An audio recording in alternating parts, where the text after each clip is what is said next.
오늘도 우리가 하나님의 말씀으로 인해서 내 삶의 기준과 그 가치관이 새로워지기를 소망합니다. 오늘 이 자리에서 우리가 함께 나누는 이 말씀이 그냥 듣고 이 예배가 여기서 끝나는 것이 아니라 지금 전에 듣는 그 하나님의 말씀이 내 삶의 모든 순간을 바꾸어낼 수 있는 그러한 살아있는 말씀의 시간이 되기를 소망합니다. 오늘 말씀의 제목은 자판기입니다. 자판기. 여러분, 자판기 뭔지 아시죠? 예. 그래서 오늘은 제가요, 이게 자판기를 한 대 준비했습니다. 자판기 보여주세요. 자, 짜잔. 여기 있네요. 예, 자판기를 한 대 준비했어요. 여기 자판기를 세워놨으면 좀 좋았을 건데, 예, 자판기를 준비했어요. 여러분, 이 자판기를 가만히 보고 있잖아요. 이거 엄청 신기한 기계예요. 저만 신기해하는 것 같은데요. 여러분, 이 자판기 잘 보면 너무너무 신기해요. 왜냐면요, 집어넣는 건 하나인데, 집어넣는 건 똑같은데 나오는 게 다 달라요. 이 자판기에요, 이렇게 돈을 집어넣잖아요. 돈을 딱 집어넣으면요, 분명히 똑같은 돈을 집어넣어요. 근데 나오는 물건들이 달라요. 분명히 돈을 넣었는데 과자가 나오고요, 돈을 넣었는데 초콜릿이나 껌이 나오고요, 돈을 넣었는데 음료수나 물이 나온다고요. 신기하지 않습니까? 제가 이럴 줄 알았어요. 저만 신기할 줄 알았어요. 제가 이 자판기를 가만히 보면서요, 제가 영적인 원리를 묵상하게 됐어요. 무엇이냐면, 자, 똑같은 자판기입니다. 근데 이 자판기에 이것이 나의 삶이라면, 나의 삶의 모든 사건이라면, 이 자판기에 하나님의 믿음을 넣잖아요. 나의 인생의 모든 사건들 속에 하나님의 믿음을 넣잖아요. 그러면 어떠한 일들이 벌어지게 됩니까? 믿음을 넣으면, 분명 똑같은 믿음을 넣는데 믿음을 넣으면 안진뱅이가 일어나더라고요. 믿음을 넣으면 눈먼 자가 보게 되고요, 믿음을 넣었는데 혈루병, 나병, 열병 등등 모든 병마들이 고쳐지더라고요. 그것뿐만이 아닙니다. 분명히 사람들은 믿음을 넣었는데요, 바위에서 물이 쏟아지기도 하고요, 먹을 것이 하나도 없는 광야에서 만나와 메추라기가 내리기도 했어요. 분명히 믿음을 넣었는데 물 위를 걷기도 하고 죽은 자도 살아나고 귀신도 내어쫓고, 분명히 전능하신 하나님을 믿는 그 믿음 하나만 있었을 뿐인데 정말 너무너무 많은 다양한 열매들이 맺혀진다는 것을 발견했어요. 그래서 예수님께서도, 일을 하셨던 예수님께서도 항상 기적을 행하시기 전에 그들의 믿음을 확인하셨어요. 내가 무엇 해주길 원하느냐. 눈먼 자에게 물어봐요. 무엇 해주길 원하느냐. 보고도 몰라요. 지금 내가 뭐 때문에 불편한지 모르겠어요. 좀 눈치가 있으면 말씀해 주세요 라고 말하지 않아요. 주여, 내가 보기를 원하나이다. 그럼 주님께서는 주여 하지 않았어요. 너희의 믿음대로 될지어다 그래요. 항상 주님께서 능력을 행하시기 전에 주님께서 확인하셨던 건 그 믿음을 점검하신 거예요. 그리고 그들은 그들이 믿는 대로 되었어요. 대표적으로 혈루병의 여인이 있습니다. 이 여인은요, 모든 의사를 만나고 오랜 기간 동안 의사를 만날 때마다 더 큰 좌절과 절망 속에 이렇게 빠져 있었을 때, 그때에 예수님을 만나기만 하면 내가 나을 수 있다는 믿음이 아니라 예수님의 옷깃에 손만 대어도 나을 수 있을 거라는 믿음을 가지고 있었어요. 그것은 누가 심어준 것도 아니에요. 그냥 내가 주님을 믿는 나의 믿음이었어요. 믿음의 행위를 합니다. 두려움을 무릅쓰고 나아가서 예수님 옷깃에 손을 딱 댔고 지난 12년 동안 느끼지 못했던 그 치유를 느끼게 돼요. 분명히 그 좁은 골목에 수천 명들이 모여서 예수님을 스쳐가고 툭 치고 지나가고 예수님을 스쳐간 사람, 몸을 부딪히고 스쳐간 사람이 엄청 많았을 것인데, 고침을 입은 사람은 내가 옷깃의 손끝을 닿기만 해도 나을 수 있다는 믿음을 가진 이 여자 한 명이었어요. 그것이 그 여인의 믿음이었고, 그리고 그것이 믿음의 능력이었습니다.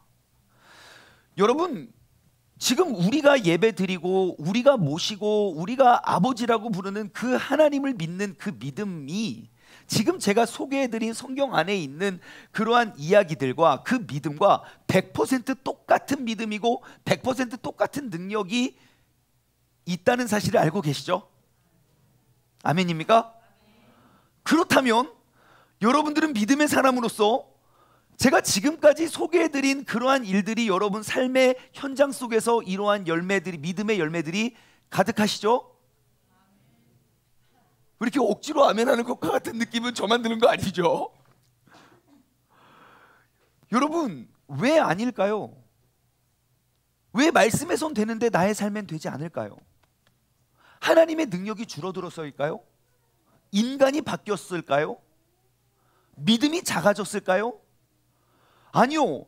분명히 그때의 믿음이나 초기 한국 교회의 한국 사회를, 나라를 바꾸어 냈던 믿음이나 지금 이 땅을 살아가고 있는 우리의 믿음이나 똑같은 믿음인데 왜 그러한 열매들이 사라진 걸까요? 오늘은 우리의 삶에 말씀에 기록된 믿음의 열매가 맺혀지지 않는 이유에 대해서 한번 말씀을 나눠보길 원해요.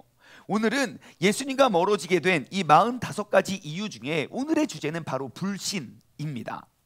자, 그럼 과연 무엇 때문에 분명히 하나님의 능력 안에 내가 믿음을 딱 넣으면 그 믿음의 열매들이 반드시 맺혀지게 될 것인데 우리의 믿음에는 그러한 열매가 맺혀지지 않는다면 내가 잘못된 것을 넣기 때문이 아닐까요?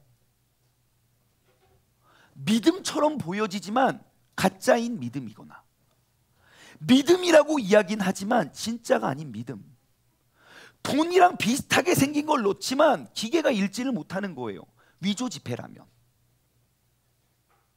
분명히 믿음이 들어가면 말씀에 기록되어 있는 그런 능력이 우리의 삶 가운데도 나타나는 건 너무너무 당연한 원리인데 우리는 아무리 믿음을 넣는다고 해도 그 열매가 맺혀지지 않는다면 이유가 무엇일까요? 또 하나의 자판기를 준비했습니다.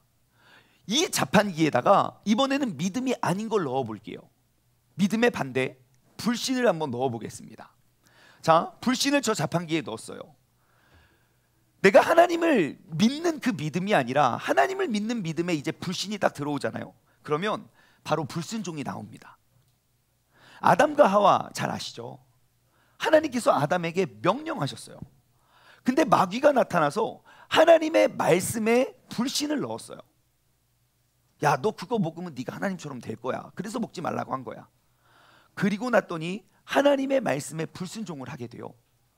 불순종을 하고 났더니 모든 순종의 질서가 무너져요. 그래서 부모를 공경할 줄도 몰라요. 그래서 형제를 사랑하지도 못해요. 그래서 나의 본능, 나의 감정, 나를 화나게 하는 모든 것들을 그냥 죽여버렸어요. 인구는 늘어났어요. 하지만 죄악이 더욱더 커졌어요. 똑같은 곳에 불신을 넣으면요, 그 불신은 불만족의 열매를 낳아요. 왜냐하면 욕심이 자라나거든요. 아무리 많이 가져도 만족하지 못해요. 오히려 없을 때보다 더욱더 초조하고 더욱더 불안해요. 많은 것을 얻었으면 많은 것을 누리고 많이 행복해야 되는데 많은 것을 누리면 누릴수록 우리는 더욱더 불안해진다고요. 대표적으로 사울을 보십시오. 사울이 겸손하고 왕이 되지 않았을 때는 행복하게 살았어요.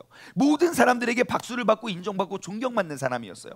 하지만 정말 많은 것들을 가졌어요. 이스라엘 모든 역사의 초대 왕이 되었다고요. 그보다 높은 사람은 없었어요. 하지만 하나님께 온전히 예배드리는 그 예배와 그 믿음이 깨어져 버린 사울은 이제 불만족이 생겼어요. 여인들이 나를 따르는 것보다 저 어린 다윗을 따르는 것을 보고 시기하기 시작해요. 그리고 그 시기에 의해서, 그 불만족에 의해서 자신이 가지고 있는 어떠한 것도 누리지 못한 채 처참하게 죽고 맙니다. 불신을 넣으면 이간질을 낳아요. 서로가 서로를 믿지 못해요. 의심해요. 여러분 생각해 보세요. 세상에 믿을 사람 있습니까? 없습니까? 뭐라고 대답해야 될지 모르겠죠. 하지만 저는 여러분의 속마음을 다 알고 있습니다. 진짜 세상에 믿을 놈 하나도 없네. 한 번만 생각해 보세요. 진짜 세상에 믿을 사람이 한 명도 없을까요? 아니요. 내가 그를 신뢰할 수 없는 마음을 갖고 있어서 그래요. 사람이 사람을 못 믿으면 누굴 믿습니까? 사람이 사람을 믿지 못하면 누구에게 위로를 받습니까? 여러분, 성경 말씀엔 분명히 이야기해요. 두세 사람이 모인 곳에, 아니 나의 이름으로 두세 사람이 모인 곳에 내가 그와 함께 있다고 이야기했어요. 그러한 사람들이 이렇게 모였어요. 근데 두세 사람이 모이면 왜 이렇게 이간질을 하는 겁니까?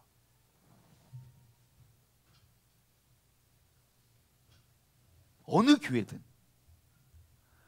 그러면 모든 사람들이 잘못된 걸까요? 아니면 내가 믿음이라고 포장된 가짜 믿음을 집어넣고 있는 걸까요? 불신을 넣으면요, 불평불만을 낳습니다. 어떻게 된 게 감사할 줄을 몰라요. 하는 말만 들으면 전 세계에서 가장 못 살고 불행한 나라가 대한민국인 것 같아요. 하는 말만 들으면. 우리 아이들 진짜 대한민국 모든 역사에 이렇게 잘 살고 이렇게 좋은 걸 먹었을 때가 없는데 그 좋은 걸 갖다 줘도 맨날 도망만 다녀요. 불평불만만 하고. 세상에 분명 이제 저 때는 아니에요. 제 전에 먹을 것이 없어서 라면을 먹고 라면만 먹으면 구역질이 났는데 요즘에는 아무리 고기 반찬 갖다 줘도 라면 먹겠대요. 이 말이 됩니까? 불과 뭐 오래전이 아니에요. 그냥 70년대까지만 해도 우리도 한번 잘 살아보자고 새마을 운동을 해가면서 우리도 제발 그냥 쌀밥에 고깃국 한번 먹어보자고 외쳤던 때가 엊그제인데 고기를 맨날 구워줘도 그거 집어치우고 라면 끓여 먹는다니까요. 어떻게 된 게 감사할 줄을 몰라요. 불평불만이 가득해요. 믿음이 있는 사람도 믿음이 없는 사람도. 이러한 모든 것들이 하나님에 대한 불신을 넣었을 때 나타나는 열매들입니다. 분명히 하나님의 일하심과 하나님의 역사하심에 대한 불신을 넣었는데 드러나는 열매는 이렇게 다양해요. 자, 그러면 이제는 내 삶을 한번 점검해 봅시다. 내 삶에 맺혀지는 열매들이 무엇입니까? 내 삶에 나타나는 열매를 보면 내가 무엇을 넣고 있는지 명확히 알 수 있습니다. 내 삶의 수많은 사건들 속에서 하나님에 대한 믿음을 넣고 있습니까? 그럼 믿음의 열매들이 맺힐 거예요. 하지만 불신의 열매들이 내 삶에 보여진다면 나는 잘못된 믿음을 넣고 있는 게 틀림없습니다. 여러분, 마귀는 이것에 대해서 명확히 알고 있습니다. 우리보다도 더 잘 알고 있습니다. 내 삶의 사건들 속에서 믿음을 넣었을 때 얼마나 파괴력이 강한 폭발적인 열매가 맺혀질지 마귀는 더 잘 알고 있습니다. 그리고 불신을 넣었을 때 어떠한 열매가 맺혀지는 줄 알아요.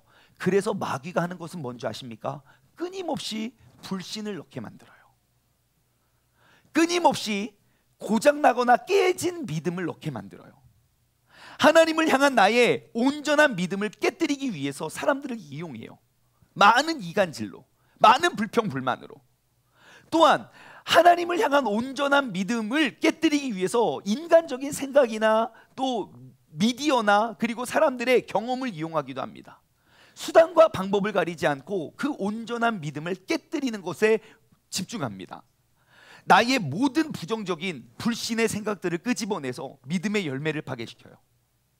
여러분, 믿음의 능력이 언제 나타나는 줄 아십니까? 100% 믿음이 되어야 나타나요.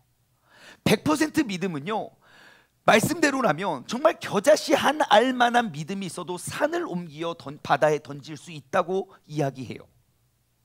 그게 믿음의 능력이고 믿음의 힘이에요. 그런데 99%의 믿음, 98%의 믿음은 능력이 나타나지 않아요. 왜요? 이미 깨져버렸거든요. 한번 생각해 볼까요? 1%의 의심은요, 나머지 99%의 믿음을 다 파괴시킵니다. 예를 들어 볼까요?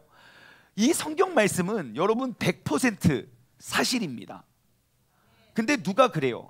여기에 이거 99.9%가 사실인데 0.1%가 이게 거짓말이 좀 허구가 인간적인 생각이 들어갔어요 라고 이야기를 했다고 칩시다. 99%가 사실이고 1%가 허구예요. 그러면 100%가 무너지는 거예요. 왠지 아십니까? 각자 생각하는 1%가 다르거든요. 모두가 생각하는 1%가 다르거든요. 또한 내가 나의 기분과 생각과 상황에 따라서 그 1%가 다른 곳에 역사하거든요. 그러니 100% 신뢰할 수 없게 되는 거예요. 그래서 100%가 아닌 믿음은 0%가 되는 거예요. 이 사실을 알고 있는 마귀는 우리의 신앙에 어떠한 작업을 하겠습니까? 끊임없이 100% 아니 99% 98%를 무너뜨리지 않습니다. 100%가 되어진 우리의 믿음에 1%의 불신을 넣습니다. 2%의 불신을 집어넣는다고요. 그러면 그 모든 것들이 무너지니까요. 여러분, 오늘 이 시간 우리는 이러한 마귀의 계략에 눈을 뜨시기 바랍니다. 마귀는 지금도 오늘도 우리에게 속삭일 겁니다. 절대 그런 일 일어나지 않아. 야, 말씀대로 절대 되지 않아. 된 사람 있으면 말해보라 그래. 진짜 많아요. 그래도 우리는 믿지 않아요. 여러분, 마귀는 끊임없이 그 믿음의 열매를 맺지 못하도록 불신을 집어넣습니다. 이제는 내 삶의 모든 사건들 속에서 100%의 믿음과 100%의 신뢰를 넣어서 이제 그 믿음의 열매와 그 결실을 우리 삶 가운데 맺어갈 수 있는 우리 모두가 되기를 주님의 이름으로 간절히 소망합니다. 마귀는 믿음을 깨뜨려 불신을 넣는다는 이 사실을 꼭 인지하시고 이제는 여러분 전쟁을 선포하십시오.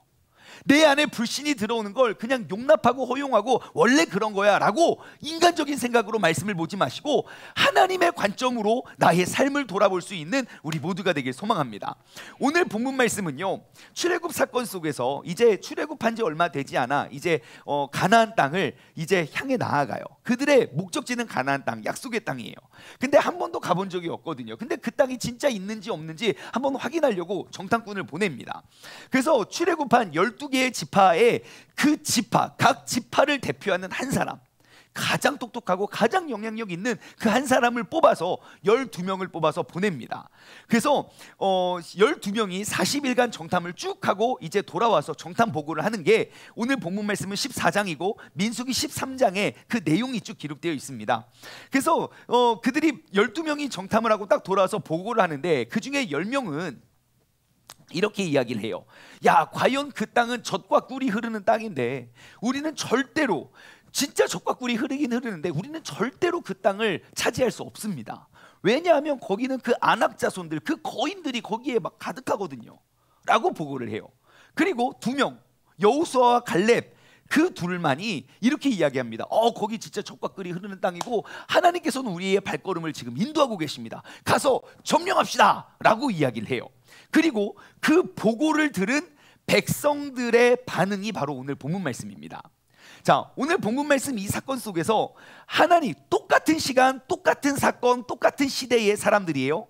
근데 그 사건 속에 내가 불신을 넣었을 때와 믿음을 넣었을 때 같은 사건 속에 어떠한 결과와 열매가 맺혀지는지 우리가 한번 살펴보길 소망합니다. 먼저 이 똑같은 사건 속에 불신을 한번 넣어볼게요. 정탐의 사건 속에 불신을 넣었을 때 나타나는 현상 1절입니다. 온 회중이 소리 높여 부르짖으며 백성이 밤새도록 통곡하였더라. 밤새도록 뭐 했대요? 밤새도록 통곡했대요. 왜요? 그들의 마음이 완전히 무너져 버렸거든요. 여러분, 사실 상대가 강해요. 예, 맞아요. 우리보다 강할 수 있어요. 근데 그게 밤새도록 통곡할 일입니까? 아닙니까? 아니에요. 생각해 보세요. 상대가 우리보다 약하면 할렐루야하고 기뻐하고 갑시다 하고 할 것 같습니까? 아니에요. 상대가 약해도 이 사람들은 걱정할 거고요. 상대가 강해도 걱정할 거예요. 근데 상대가 강하다고 그렇게 밤새도록 울 일이 아니에요. 왜요? 이들은 경험했거든요. 그거보다 더 큰 애굽 군대가 총 병력을, 모든 장비를 다 구축해서 눈앞에 다가왔을지라도 하나님이 그들 쓸어버리는 걸 봤거든요. 그래서 상대가 강하다고 쳐요. 그게 울 일입니까? 아닙니까?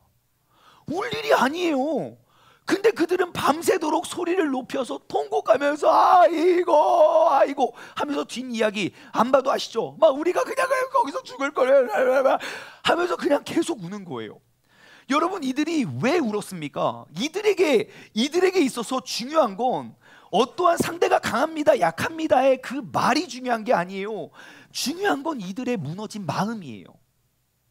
이미 마음이 무너져 있는 상태에서 어떤 말이 들리면 그것이 나의 모든 감정을 무너뜨려요.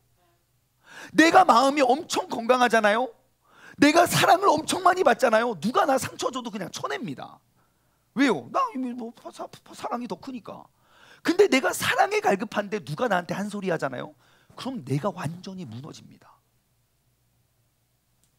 우리는 여기서 지혜를 얻어야 돼요. 내 안에 깊숙이 자리 잡은 염려 때문에 이들은 밤새도록 통곡한 거예요. 내 안에 있던 염려가 다른 사람의 말과 일치가 되니까 걱정이 폭발한 거예요. 여러분, 불신은 이처럼 통곡을 낳습니다. 하지만 우리는 결론을 알고 있어요. 결국 이 땅을 쟁취하게 되죠. 상대가 아무리 강해도 그 상대보다 더 크신 하나님이 그들을 이끌고 있기 때문입니다. 애굽의 군대도 물리치셨던 하나님, 광야에서 만나와 메추라기를 맨날 내리시고 구름 기둥과 불 기둥으로 지금도 우리를 지키고 계시는 그 하나님을 본다면 그들은 그렇게 울 일이 아니에요. 하지만 이들이 밤새도록 통곡한 이유가 무엇이겠습니까? 사실을 사실대로 보지 못했기 때문이에요. 그러면 우리가 말하는 그 사실은 무엇입니까? 바로 하나님의 계획이죠. 하나님께서 행하실 일. 인간의 계획은 무너집니다. 인간의 계획은 모두 틀어집니다. 그렇기 때문에 우리가 울 일이 없어요. 하나님만 바라보면요. 하나님이 보이지 않기 때문에 인간이 보여지는 거예요. 그러니까 두려운 거예요. 하나님의 계획은 절대로 바뀌지 않습니다. 그분께서 계획하시면 계획하신 대로 이루어집니다.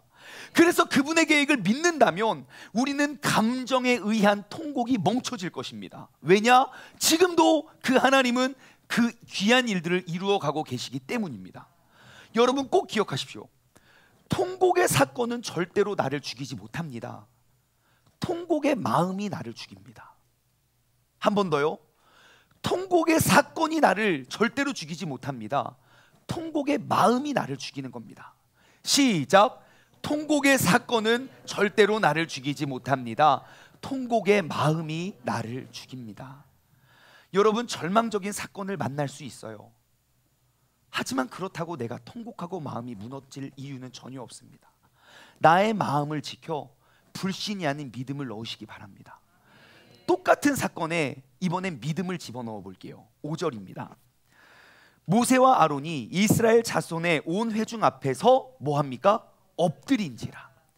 여러분, 모두가 통곡할 때 모세와 아론은 엎드립니다. 엎드려서 뭐 하는지 아십니까? 예, 하나님을 바라봅니다. 이 5절 말씀을 제가 히브리어 원어 성경을 봤어요. 이 말씀을 직역하면 이렇게 할 수 있어요. 한글 성경, 한글 번역에는 조금 생략된 숨겨진 단어가 있는데 그 단어를 직역하면 이렇게 해석할 수 있어요. 그때에 모세와 아론이 이스라엘 자손들의 회중의 모든 모임 앞에서 그들의 얼굴을 떨어뜨렸다 그래요. 엎드렸다는 단어가 그들의 얼굴을 땅에 떨어뜨렸다는 거예요. 자, 얼굴을 땅에 대고 땅에 떨어뜨려 엎드렸다? 얼굴을 땅에 굳이 이렇게 서서 기도해도 되는데 굳이 땅을 바닥에 엎드려서 기도한 누구 한 명 생각나지 않습니까? 예, 우리가 얼마 전에 나눠봤던 말씀이죠. 예수님께서 겟세마네 동산에서 기도했을 때의 모습이 땅에 엎드림이잖아요. 얼굴을 땅에 대고. 히브리인들에게 있어서 그 엎드림의 의미는 바로 그런 거예요. 내가 기도한다. 그리고 경배한다. 그리고 모든 것을 하나님께 의탁한다. 즉 나의 주인 되시는 그 주인 앞에 나의 모든 것들을 내어놓고 포기하고 반대로 그 모든 것들을 의지한다는 의미입니다. 지금 벌어진 이 사태, 그 사태를 어떻게 수습해야 될지 몰랐던 모세와 아론은요, 다른 것 하지 않고 무조건 엎드립니다. 하나님 앞에 무조건 의지합니다. 그들은 막연한 통곡 속에서 절망하지 않습니다. 하나님, 사람들이 이렇게 하면 어떻게 해요? 절대 통곡하지 않아요. 그냥 주님 앞에 엎드려요. 길을 잃어버렸을 때는 길을 잘 아는 자에게 물어보면 됩니다. 물어볼 자가 없으면 우는 거예요. 하지만 우리는 알고 있어요. 우리의 모든 인생의 사건과 모든 일들, 그 뒤에는 하나님이 계시다는 것, 하나님의 계획하심 속에 우리가 이 자리에 서고 있다는 것. 그렇기 때문에 여러분, 앞이 캄캄하고 답답할수록 하나님 앞에 엎드림으로 나아가시길 바랍니다. 우리도 이와 같이 사람들의 원망의 소리가 들릴 때 하나님 앞에서 엎드리는 믿음의 사람 되기를 소망합니다. 여러분, 이번 한 주도 수많은 일들과 직면하게 될 거예요. 오늘 하루도 내가 이렇게 예배드리고 나아갈 때 내 마음과 감정을 건드리거나 나를 무너뜨리는 그러한 사건들이 많을 거예요. 나의 계획이 틀어지고 깨지고 시시각각 변화되는 그러한 상황들 속에서 여러분, 그 상황 속에서 불신이 아닌 믿음을 집어넣으시기 바랍니다. 길을 잃어버렸을 때 하나님 앞에 먼저 엎드릴 수 있는 사람들 되길 소망합니다. 자, 똑같은 사건이에요. 또다시 또다시 불신을 넣어볼게요. 2절입니다. 이스라엘 자손이 다 모세와 아론을 뭐합니까? 원망해요. 온 회중이 그들에게 이르되 우리가 애굽 땅에서 죽었거나 이 광야에서 죽었더라면 좋았을 것을. 그래요. 지금 불신의 열매는 그냥 내가 밤새도록 통곡하는 것에서 멈추지 않습니다. 나의 통곡이 이제 원망으로 확대가 돼요. 여러분, 원망은 아시겠지만 금방 확산이 되고 금방 확대가 됩니다.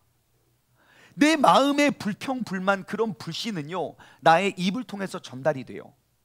그리고 나에게로부터 시작된 그 말은 급속도로 눈덩이처럼 불어납니다.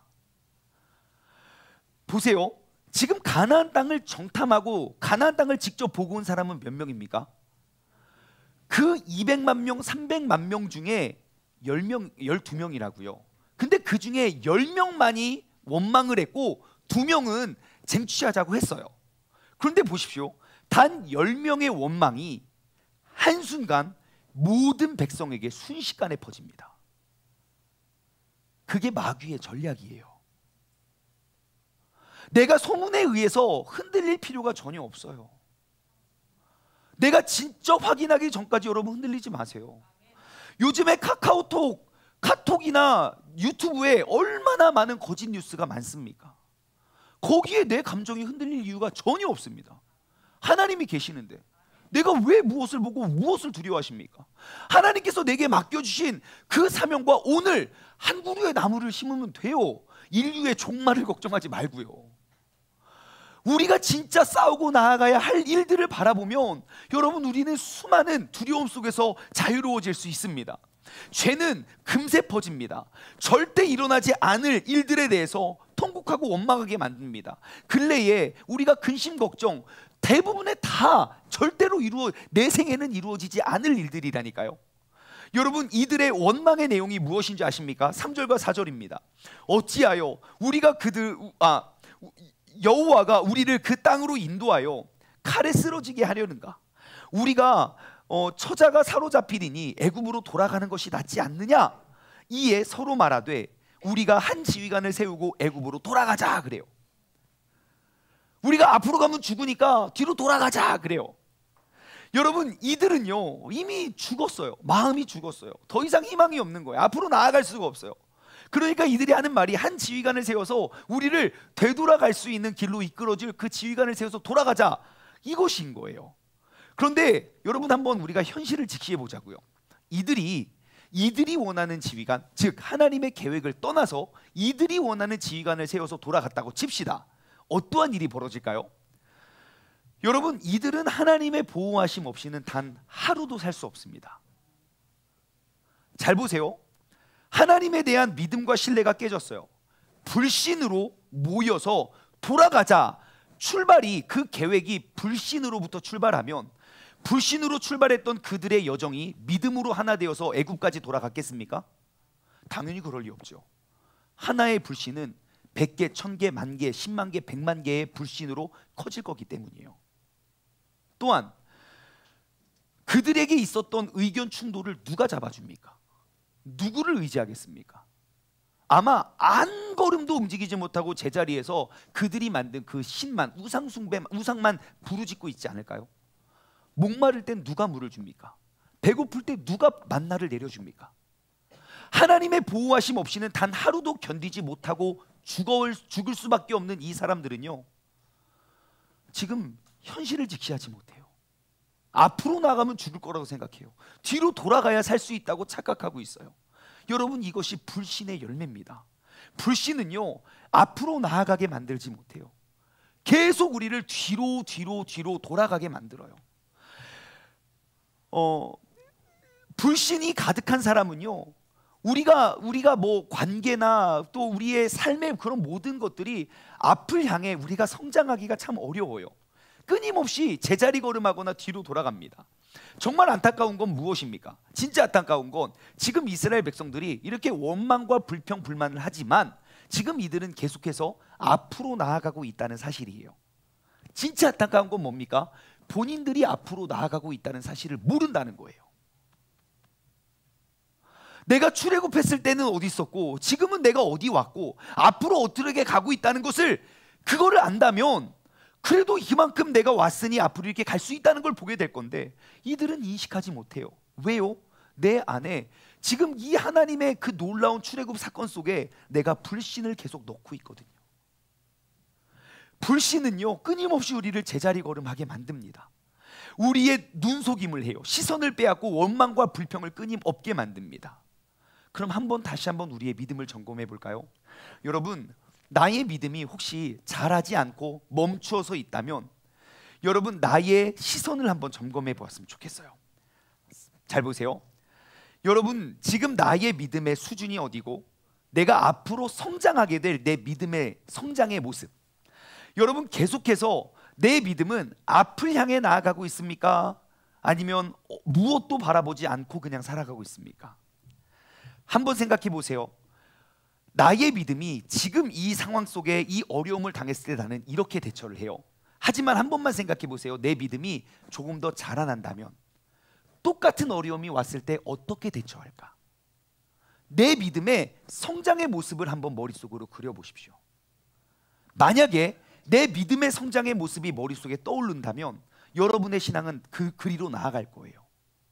근데 지금 내일 내 믿음에 하나님과 친밀해진 그 주님과 동행하는 모습이 내 머릿속에 떠오르지 않는다면 난 여전히 제자리 걸음, 여전히 뒤로 돌아가고 있을 거예요.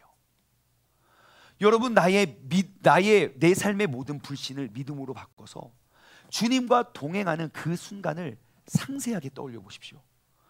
그러면 그 주님과 함께함으로 모든 원망과 모든 통곡을 이겨내게 될 줄 믿습니다. 다시 한번 그 믿음을 한번 집어넣어 볼게요. 6절부터 8절까지의 말씀입니다. 그 땅을 정탐한 자 중에 눈의 아들 여호수아와 여분네 아들 갈렙이 자기들의 옷을 찢고, 불신을 넣었던 사람들은 그렇게 원망하고 그렇게 막 통곡하고 하고 있을 때 똑같은 시간 똑같은 사건 속에 믿음을 넣었을 뿐입니다. 그 믿음을 넣은 곳에는 이렇게 되고 있네요. 7절과 8절. 이스라엘 자손의 온 회중에게 말하여 말합니다. 이르되 우리가 두루 다니며 정탐한 땅은 심히 아름다운 땅입니다. 여호와께서 우리를 기뻐하시면 우리가 그 땅으로 인도하여 들이시고 그 땅을 우리에게 주실 것입니다. 이는 과연 젖과 꿀이 흐르는 땅입니다.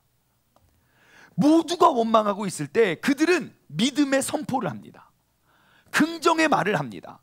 하나님께서 행하실 일, 하나님께서 이전에 약속하셨던 그것을 선포합니다. 지금까지 인도하셨던 그 하나님, 앞으로도 인도하실 것을 신뢰하면서 나아갑니다. 여러분, 믿음은요 선포입니다. 지금 내 상황, 여러 가지 상황 속에서 내가 믿는다고 말하고 내 입에서 끊임없는 불평과 원망이 나온다면 그거 믿음 없는 겁니다. 내가 진짜 그 사건 속에 믿음을 집어넣는다면 내 입에선, 내 마음에서는 그 믿음에 대한 확신이 심겨지고 내 입에서는 믿음이 선포될 것입니다. 여러분, 믿음은 선포입니다. 이제 믿음을 내 마음에 불신을, 불안을, 염려를 내 마음에 담아두지 마십시오. 선포하십시오. 네가 니까짓 게 무엇인데 나를 지금 이렇게 하나님의 거룩한 성전을 더럽히고 있는 썩을 놈 하면서 막 선포하십시오. 어디 안전이라고 지금 여기 거룩한 하나님의 성령이 지금 나를 통해서 지금 죽어있는 사람들 다 살릴 판인데 지금 막 그러면서 여러분 선포하시고 절대 담아두지 마십시오. 여러분, 불신은 광야가 종착역이 되지만 믿음은 광야가 정착역이 됩니다. 불신은 광야가 종착역이 있기 때문에 그래서 원망과 통곡과 절망을 하지만 믿음은 광야가 정차역이기 때문에 곧 있으면 다시 출발할 걸 알아요. 그리고 하나님께서 인도하시는 목적지로 나아갈 걸 알기 때문에 절망할 수가 없는 것입니다. 여러분 혹시 환난 중에 계십니까? 광야길 중간에 계십니까? 그렇다면 모든 상황들 속에서 믿음을 집어넣으십시오. 그리고 다시 한번 일어나 걸으십시오. 주님께서는 나를 향해 구름을 띄워주시고 불기둥을 지켜주시고 매일 만나와 메추라기의 은혜를 우리에게 허락해 주시는 줄 믿습니다. 내 안에 두려움을 담아두지 마십시오. 두려움이 오는 걸 막을 수는 없지만 담아두는 건 내 믿음의 차이입니다. 이제는 떨쳐버리고 믿음을 선포함으로 나아가시길 바랍니다. 마지막으로 믿음을 넣은 사람들의 특징 9절입니다.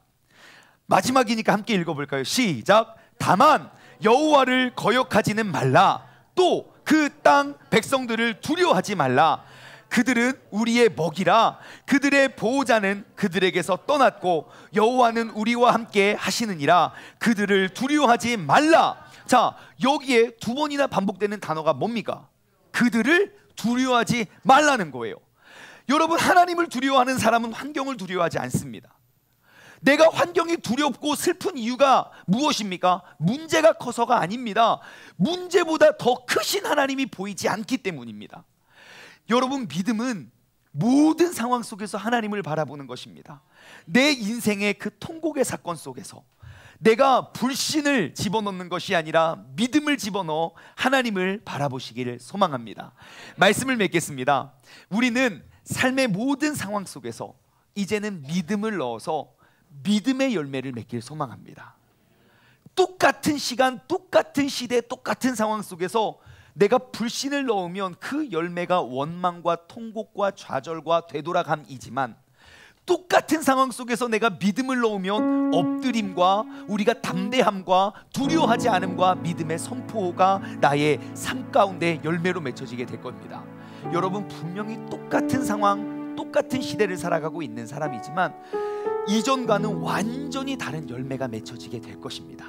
이제는 여러분들 모든 상황 속에 이제 그 사건 하나의 자판기 속에 내가 불신을 넣는 것이 아니라 진짜 믿음을 넣어 주님의 인도하심 속에 승리할 수 있는 저와 여러분 되기를 주님의 이름으로 소망합니다.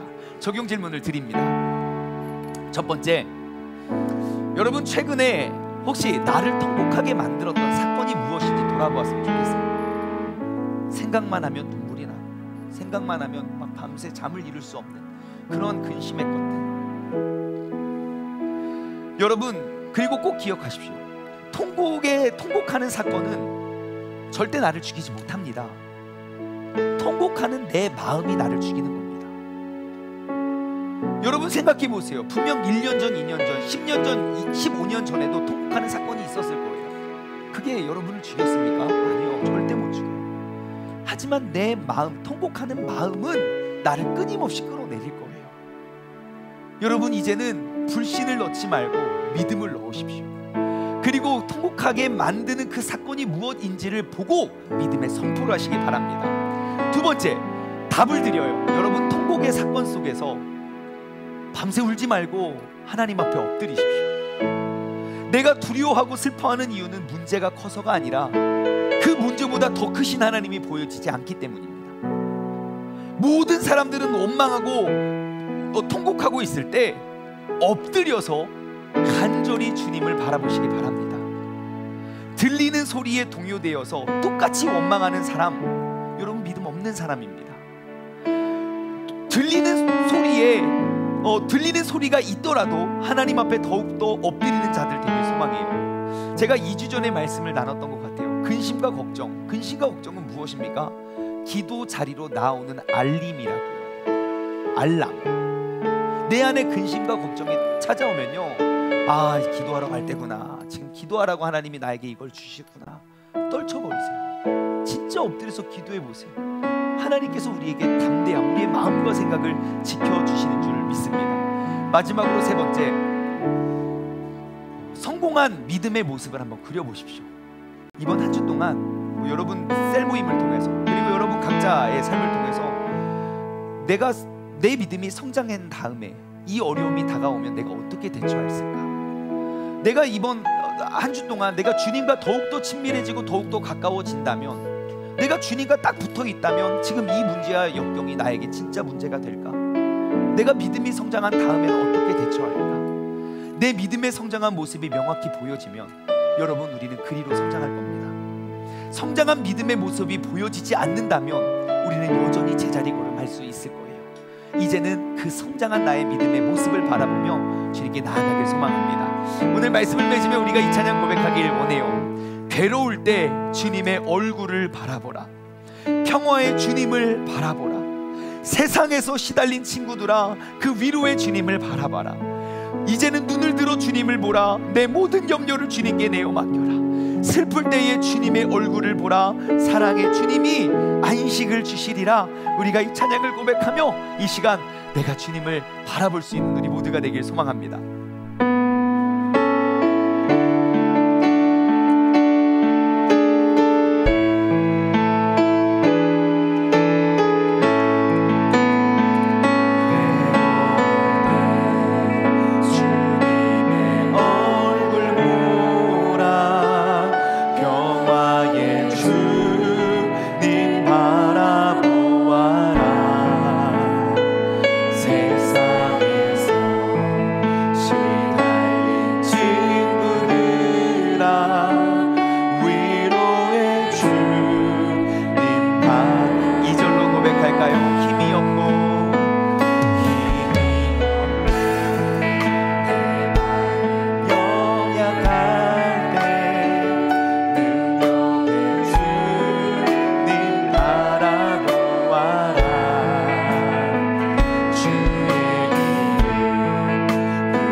주님, 이 시간 나의 눈을 들어 주님을 바라보길 원합니다.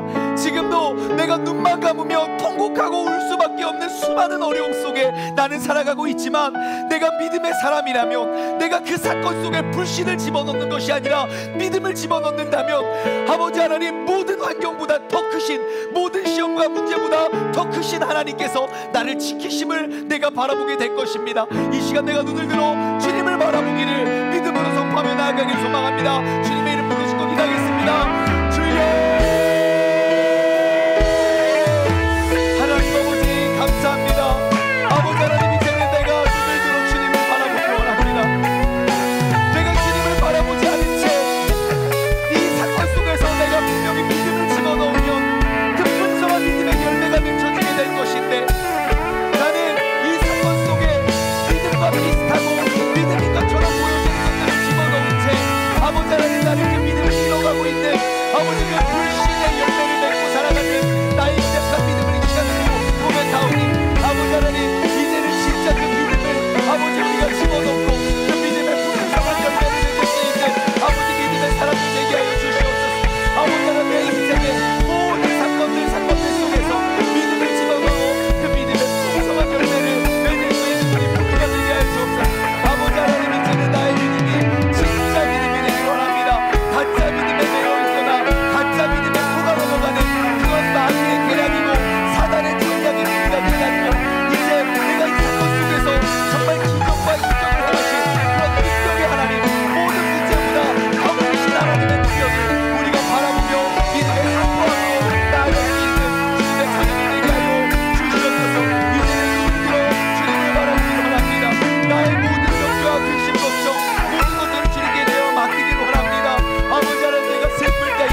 하나님 아버지 감사합니다. 나는 하루에도 수십 수백 번씩 믿음의 자판기 앞에 서게 됩니다. 분명히 그 사건 속에서 사건의 자판기 앞에 내가 믿음을 집어넣으면 분명히 믿음의 열매가 맺혀질 것입니다. 그런데 우리는 분명히 믿음을 집어넣는다고 넣는데 왜 자꾸 불신의 물건들이 나온다면 우리는 잘못된 믿음을 집어넣고 있는 것입니다. 하나님, 지난날 내가 수년 수십 년 동안 믿음 생활을 한다고 하면서 내 인생의 모든 사건들 속에서 믿음의 열매가 맺혀지지 않는다면 우리는 여태까지 마귀와 사단에게 속고 있었음을 고백합니다. 이제는 더 이상 내가 그 불신의 죄악 속에 매여 있지 않고 이제는 믿음을 넣어 우리가 주님을 바라보며 나아갈 수 있는 믿음의 사람 되게 하여 주옵소서. 모든 상황과 모든 환경 속에서 그 모든 문제들보다 더 크신 하나님을 우리가 바라보며 승리할 수 있는 그러한 믿음의 사람 우리 모두가 되게 하여 주옵소서. 이제는 우리 주 예수 그리스도의 은혜와 아버지 하나님의 무한하신 사랑하심과 성령님의 교통하심이 나의 모든 인생의 사건의 자판기들 앞에서 우리가 진짜 믿음을 넣어 믿음의 열매를 풍성히 누리며 살아가길 소망하는 사랑하는 우리 세종중문 가족들 머리 위에, 그리고 이 시간 영상을 통해 예배드리는 모든 사람들 머리 위에 이제로부터 영원토록 함께 하시길 간절히 축원하옵나이다. 아멘.